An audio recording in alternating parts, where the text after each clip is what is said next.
Hey guys, welcome to government jobs Gyan YouTube channel. Guys, आज की इस वीडियो में हम बात करेंगे एएआई के new recruitment notification online form apply process के बारे में।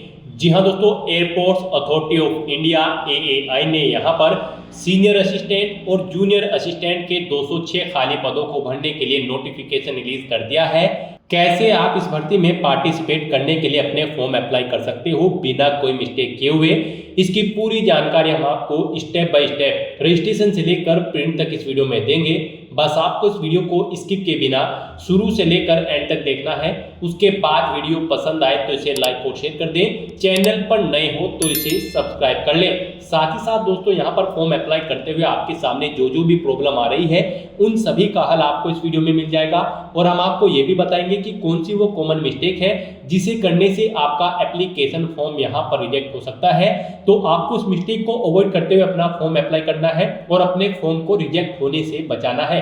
तो बिना कोई वक्त गंवाए चलिए शुरू करते हैं। आपको इस वीडियो के डिस्क्रिप्शन बॉक्स में हमारी वेबसाइट IND-sarkari-naukri.in के इस पेज का लिंक मिल जाएगा। यहाँ पर आपको इस भर्ती के रिगार्डिंग सभी डिटेल्स प्रोवाइड कर दी गई है। Airports authority of India AAI ने junior assistant fire service, senior assistant officer language, senior assistant accounts, senior assistant electronics और सीनियर असिस्टेंट ऑपरेशंस के 206 खाली पदों को भरने के लिए नोटिफिकेशन रिलीज किया है। आप 24 मार्च 2025 तक अपने फॉर्म अप्लाई कर सकते हो। आप ऑल इंडिया से ऑनलाइन अप्लाई कर सकते हो। उसके लिए आपको इस पेज को नीचे स्क्रॉल डाउन करना है, इंपोर्टेंट लिंक सेक्शन में आना है, ऑफिशियल नोटिफिकेशन पीडीएफ लिंक पर क्लिक करके इस भर्ती के नोटिफिकेशन को ओपन कर लेना है और इसमें से आपको पूरी डिटेल रीड कर लेनी है। यहाँ पर आपको सभी डिटेल्स प्रोवाइड कर दी गई है, जैसे कि कौन सी पोस्ट के लिए कितनी नंबर ऑफ वैकेंसीज है और साथ ही साथ यहाँ पर कौन सी कैटेगरी के लिए उस पोस्ट में कितनी वैकेंसीज है। जैसे कि सीनियर असिस्टेंट ऑफिशियल लैंग्वेज के लिए टोटल 2 वैकेंसी है, सीनियर असिस्टेंट ऑपरेशन के लिए 4 वैकेंसी है, सीनियर असिस्टेंट इलेक्ट्रॉनिक्स के लिए 21 वैकेंसी है, सीनियर असिस्टेंट अकाउंट्स के लिए 11 वैकेंसीज है और जूनियर असिस्टेंट फायर सर्विस की पोस्ट के लिए 168 वैकेंसीज है। इन पोस्ट पर कौन सी कैटेगरी में कितनी नंबर ऑफ वैकेंसीज है वो भी आप यहाँ से इस नोटिफिकेशन में से चेकआउट कर सकते हो। इस तरह से यहाँ पर टोटल 206 वैकेंसीज है। ये एडवर्टाइजमेंट नंबर है DR01/02/2025/WR। इस एडवर्टाइजमेंट नंबर के तहत यहाँ पर ये भर्ती होने जा रही है। इस नोटिफिकेशन में आपको सभी डिटेल्स दी गई है, जैसे कि कब से कब तक आप अप्लाई कर सकते हो, कैसे आप अप्लाई कर सकते हो, क्या आपकी रिक्वायर्ड एजुकेशनल क्वालिफिकेशन और एक्सपीरियंस है। पूरी जानकारी आपको नोटिफिकेशन में दे दी गई है। आप सभी डिटेल्स यहाँ से रीड करें, उसके बाद अपने फॉर्म अप्लाई कर लें। फॉर्म अप्लाई करने के लिए भी आपको हमारी वेबसाइट के इसी पेज पर ही अप्लाई ऑनलाइन का लिंक दिया गया है। जैसे ही आप इस लिंक पर क्लिक करेंगे तो आपके सामने यहाँ पर airports authority of India limited का ये पोर्टल ओपन होगा। गाइस, यहाँ पर अगर आपने पहले से रजिस्ट्रेशन कर रखा है तो आपको लॉगिन की स्टेप पर क्लिक करना है। उसके बाद आपके सामने यहाँ पर लॉगिन का इंटरफेस ओपन हो जाएगा। यहाँ पर आप अपनी यूजर आईडी एंटर करें, अपना पासवर्ड एंटर करें, ये कैप्चा कोड यहाँ पर एंटर करें और फिर लॉगिन की टैब पर क्लिक करके आप अपने डैशबोर्ड में लॉगिन कर ले और वहां से आप अपना फॉर्म अप्लाई कर ले। और अगर आप इस भर्ती के लिए फर्स्ट टाइम अप्लाई करने जा रहे हो तो यहाँ पर आपको सबसे पहले रजिस्टर की स्टेप पर क्लिक करना है। उसके बाद आपके सामने यहाँ पर रजिस्ट्रेशन का फॉर्म ओपन हो जाएगा। रजिस्ट्रेशन का फॉर्म ओपन होते ही यहाँ पर आपको सबसे पहले पोस्ट सिलेक्ट करनी है। आप किस पोस्ट के लिए अप्लाई करना चाहते हैं। हम यहाँ पर आपको जूनियर असिस्टेंट फायर सर्विस की पोस्ट के लिए अप्लाई करके दिखा रहे हैं। बाकी की सब पोस्ट के लिए भी सेम ऐसे ही अप्लाई होगा। तो यहाँ पर अब आपको अपना नाम एंटर करना है, फिर यहाँ पर आपको अपना मोबाइल नंबर देना है। उसके बाद आपको वही मोबाइल नंबर एक बार फिर से यहाँ पर एंटर करके उसे कंफर्म कर लेना है। आपके पास कोई अल्टरनेट मोबाइल नंबर है तो वो एंटर कर दे, नहीं है तो इस कॉलम को खाली छोड़ दे।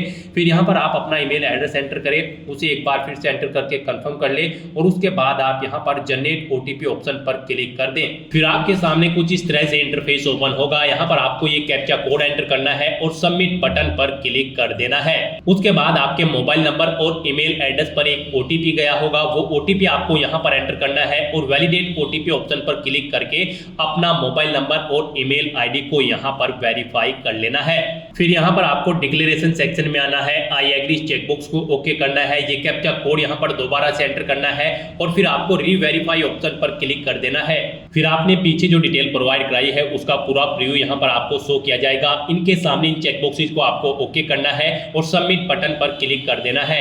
इस तरह से यहाँ पर आपका रजिस्ट्रेशन सक्सेसफुली कंप्लीट हो जाएगा। आपको एक रजिस्ट्रेशन नंबर यहाँ पर प्रोवाइड कर दिया गया है, साथ ही साथ आपका रजिस्ट्रेशन नंबर या फिर लॉगिन आईडी और पासवर्ड आपके रजिस्टर्ड मोबाइल नंबर और ईमेल आईडी पर भी सबमिट कर दी गई है। आपको उन्हें केयरफुली नोट डाउन करके रख लेना है फ्यूचर यूज के लिए। यहाँ पर आप क्लोज के इस बटन पर क्लिक करें, फिर आपको आपके डैशबोर्ड में डायरेक्ट किया जाएगा। अपने डैशबोर्ड में आकर अब आप गो टू एप्लीकेशन इस ऑप्शन पर क्लिक कर दें। नेक्स्ट आपके सामने आपका एप्लीकेशन फॉर्म ओपन हो जाएगा। अब आपको अपना फॉर्म फिल करना है। यहाँ पर आपको कुछ डिटेल आपकी ऑटोमेटिकली फिल मिल जाएगी जो आपने रजिस्ट्रेशन टाइम पे प्रोवाइड कराई थी। यहाँ पर बस अब आपको सबसे पहले अपना जेंडर सेलेक्ट करना है, फिर आपको अपनी डेट ऑफ बर्थ इस कैलेंडर में से सिलेक्ट कर लेनी है, आपको अपनी नेशनलिटी देनी है ए सिटीजन ऑफ इंडिया। उसके बाद आपसे पूछा गया है कि क्या आपके पास महाराष्ट्र, गुजरात, मध्य प्रदेश या फिर गोवा का डोमिसाइल है।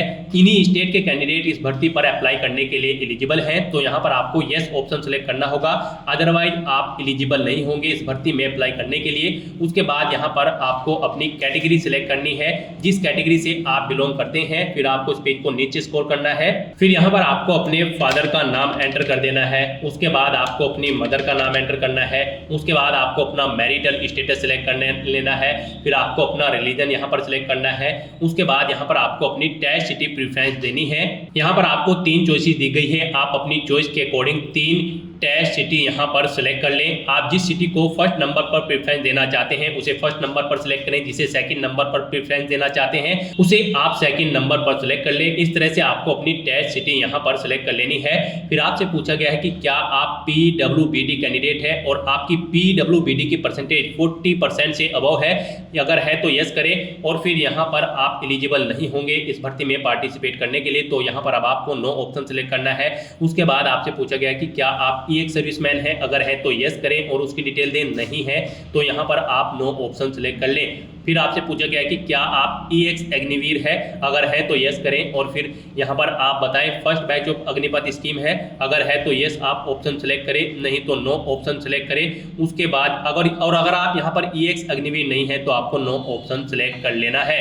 फिर यहाँ पर आपसे पूछा गया कि क्या आप गवर्नमेंट या फिर PSU या फिर किसी एटोनियम एम्प्लॉय हैं, अगर है तो यस करें और नहीं है तो आप नो ऑप्शन सिलेक्ट कर लें। फिर आपसे पूछा गया कि क्या आप डिपार्टमेंटल एम्प्लॉय हैं, अगर है तो यस करें और उसकी डिटेल दें, नहीं है तो आप नो ऑप्शन सिलेक्ट कर लें। फिर आपसे पूछा गया कि क्या आपने अपनी अप्रेंटिसशिप की ट्रेनिंग AAI में कंप्लीट की है, अगर की है तो यस करें और फिर आप अपना अप्रेंटिसशिप नंबर दें, अगर नहीं की है तो आपको नो ऑप्शन सिलेक्ट कर लेना है। इस तरह से अपनी सभी डिटेल्स फिल करने के बाद अब आपको सेव एंड नेक्स्ट ऑप्शन पर क्लिक कर देना है।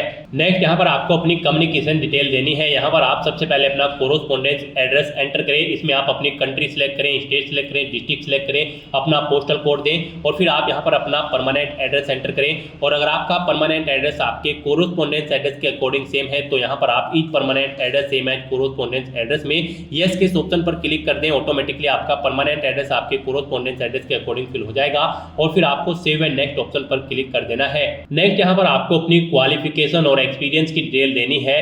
गाइस यहाँ पर हम आपको जूनियर असिस्टेंट फायर सर्विस की पोस्ट के लिए अप्लाई करके दिखा रहे हैं। इस पोस्ट पर अप्लाई करने के लिए आपका यहाँ पर 10वीं क्लास पास आउट होना जरूरी है, प्लस आपके पास 3 साल का डिप्लोमा होना चाहिए मैकेनिकल में या फिर ऑटोमोबाइल में या फिर फायर में, या फिर आपका 12वीं क्लास पास आउट होना जरूरी है रेगुलर, और साथ ही साथ आपके पास यहाँ पर valid heavy vehicle driving licence होना जरूरी है या फिर मीडियम व्हीकल लाइसेंस होना जरूरी है, या फिर आपके पास यहाँ पर light motor vehicle driving licence होना जरूरी है। और यहाँ पर मेल कैंडिडेट की हाइट 167 सेंटीमीटर रिक्वायर्ड है और फीमेल कैंडिडेट की 157 सेंटीमीटर यहाँ पर हाइट रिक्वायर्ड है।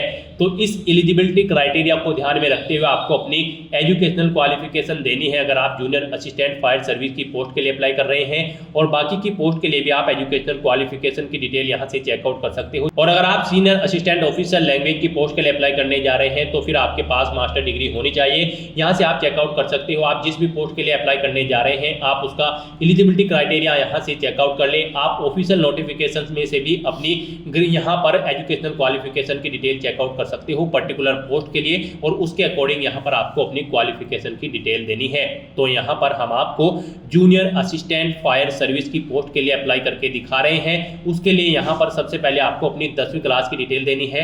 आप यहाँ पर सबसे पहले दें बोर्ड का नाम, उसके बाद दें आपने कब आपने अपनी 10वीं क्लास पास आउट की है, वो डेट आप सिलेक्ट करें। इंस्टीट्यूट या कॉलेज का नाम दें जिससे आपने अपनी 10वीं क्लास पास आउट की है। फिर आप सब्जेक्ट बताएं आपके पास साइंस थी या फिर कॉमर्स या फिर आर्ट। उसके बाद यहाँ पर आपको अपने मार्क्स का यहाँ पर क्राइटेरिया सेलेक्ट करना है। आपके मार्क्स परसेंटेज में थे या फिर सीजीपीए में परसेंटेज में अगर थे तो यहाँ पर आप बताएं कितने मार्क्स आपने ऑब्टेन किए हैं, मैक्सिमम कितने मार्क्स थे जिसमें से आपने मार्क्स ऑब्टेन किए हैं। इनके अकॉर्डिंग आपकी परसेंटेज यहाँ पर कैलकुलेट होकर आ जाएगी। और अगर आपके मार्क्स सीजीपीए में हैं तो आप यहाँ पर सीजीपीए सेलेक्ट करें। फिर आपने कितना सीजीपीए ऑब्टेन किया है वो एंटर करें, टोटल सीजीपीए कितने था वो एंटर करें। इसके अकॉर्डिंग यहाँ पर आपकी परसेंटेज कैलकुलेट होकर आ जाएगी, सीजीपीए कैलकुलेट होकर आ जाएगा। फिर यहाँ पर आपको अपनी इसेंशियल क्वालिफिकेशन की डिटेल देनी है। यहाँ पर आप बताएं आपने 10वीं के साथ 3 साल का रेगुलर डिप्लोमा कर रखा है या फिर आपने 12th रेगुलर कर रखी है। जैसा कि हमने आपको बताया था, यहाँ पर आपका 10वीं क्लास पास आउट होना जरूरी है प्लस 3 साल का आपके पास डिप्लोमा होना जरूरी है, मैकेनिकल, ऑटोमोबाइल या फिर फायर में, या फिर आपका 12वीं क्लास पास आउट होना जरूरी है। तो यहाँ पर आपको इसेंशियल क्वालिफिकेशन में इन ऑप्शन में से कोई ऑप्शन अपने अकॉर्डिंग सेलेक्ट करना है। अगर आपने 12वीं की है तो यहाँ पर आप इंस्टीट्यूट का नाम दें या कॉलेज का नाम या यूनिवर्सिटी का जिससे आपने अपनी 12वीं क्लास पास आउट की है, कब पास आउट की है वो डेट सेलेक्ट करें, रिजल्ट का टाइप सेलेक्ट करें। फिर यहाँ पर आपको बताना है आपके मार्क्स परसेंटेज में है या फिर सीजीपीए में है। परसेंटेज में अगर है तो बताएं कितने मार्क्स आपने ऑब्टेन किए हैं, टोटल कितने मार्क्स हैं जिसमें से मार्क्स आपने ऑब्टेन किए हैं। इनके अकॉर्डिंग आपकी परसेंटेज कैलकुलेट होकर आ जाएगी। उसके बाद अगर आपने कोई और एडिशनल क्वालिफिकेशन कर रखी है तो उसकी डिटेल आप यहाँ पर सेम ऐसे ही प्रोवाइड कर सकते हैं। फिर यहाँ पर आपसे पूछा गया है कि क्या आपके पास ड्राइविंग लाइसेंस है, तो ये आपके पास होना मस्ट है। तो यहाँ पर आप यस ऑप्शन सेलेक्ट करें। फिर यहाँ पर आप अपने ड्राइविंग लाइसेंस का टाइप सेलेक्ट करें, ये हैवी है, मीडियम है या फिर लाइट मोटर व्हीकल है, आप यहाँ पर ऑप्शन सेलेक्ट करें। फिर यहाँ पर आपको अपना लाइसेंस नंबर एंटर करना है। उसके बाद यहाँ पर आपको नाम देना है, आपके ड्राइविंग लाइसेंस पर क्या नाम अंकित है। फिर आपको बताना है आपको आपका ड्राइविंग लाइसेंस किस अथॉरिटी से इशू हुआ है। यहाँ पर आपको जहां से आपका ड्राइविंग लाइसेंस बना है, जैसे कि यूपी 11 या फिर यूपी 12, जिस भी आरटीओ ऑफिस से बना है उसका एड्रेस आपको यहाँ पर देना है। आपके ड्राइविंग लाइसेंस पर ये सभी डिटेल्स अंकित होगी, उसको सामने रखकर ही आपको अपने ड्राइविंग लाइसेंस की डिटेल देनी है। कब इशू हुआ है वो डेट सेलेक्ट करें, कब तक वैलिड है वो डेट यहाँ पर आप सेलेक्ट करें। उसके बाद यहाँ पर आपको अपनी एक्सपीरियंस की डिटेल प्रोवाइड करनी है। अगर आपको एक्सपीरियंस है, नहीं है तो आप इस कॉलम को खाली छोड़ सकते हैं। अगर आपको एक्सपीरियंस है तो यहाँ पर आपको सबसे पहले देना है ऑर्गेनाइजेशन का नाम, जिस ऑर्गेनाइजेशन में आप कार्यरत थे। फिर ऑर्गेनाइजेशन का टाइप आपको सिलेक्ट करना है, वो प्राइवेट है या पीएसबी गवर्नमेंट या फिर पीएसयू है, आप ऑप्शन सेलेक्ट करें। फिर यहाँ पर किस पोस्ट पर आप कार्यरत थे वो पोस्ट का नाम एंटर करें, कब से आपने अपनी जॉब स्टार्ट की थी वो डेट, वो ईयर डेट यहाँ पर आप सिलेक्ट करें। फिर यहाँ पर कब आपने छोड़ी है वो डेट यहाँ पर आप सिलेक्ट कर ले, अपना पे स्केल दें। फिर आप अपने एक्सपीरियंस के बारे में यहाँ पर बताएं। एम्प्लॉयमेंट टाइप आप सिलेक्ट करें, आप रेगुलर थे या फिर कॉन्ट्रैक्ट बेस, आप ऑप्शन सेलेक्ट करें। इनके अकॉर्डिंग यहाँ पर इन डेट्स के अकॉर्डिंग यहाँ पर आपकी सर्विस लेंथ कैलकुलेट होकर आ जाएगी। इस तरह से आपको अपने एक्सपीरियंस की डिटेल दे देनी है। एक से ज्यादा जगह वर्किंग एक्सपीरियंस है तो आप ऐड न्यू रो इस लिंक पर क्लिक करें, एक सेम ऐसी ही और रो यहाँ पर ऐड हो जाएगी और उसमें आप अपना एक्सपीरियंस की डिटेल प्रोवाइड करा दें। इस तरह से अपनी सभी डिटेल्स प्रोवाइड कराने के बाद गाइस अब आपको सेव एंड नेक्स्ट ऑप्शन पर क्लिक कर देना है।